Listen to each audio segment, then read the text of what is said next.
আল্লাহর হাবিব সহ্য না করতে পেরে তাইফের ময়দানে বেহুশ হয়ে যায়। তাইফের কাফেরগুলো আমার আল্লাহর রাসূলকে ডাক করে আবার কাফের ভাষণ করে আবার পাথর মারা শুরু করে দেয়।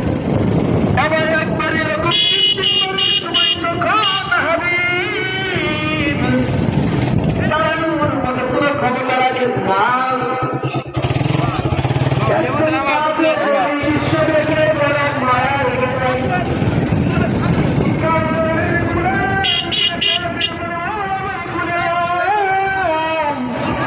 যাও যাও মোহাম্মদের কাছে যাও, মোহাম্মদ যেন মরে না যায়। যাও যাও পানি নিয়ে মোহাম্মদের কাছে চলে যাও। কাফের গোলাম আল্লাহ চলে আসুন।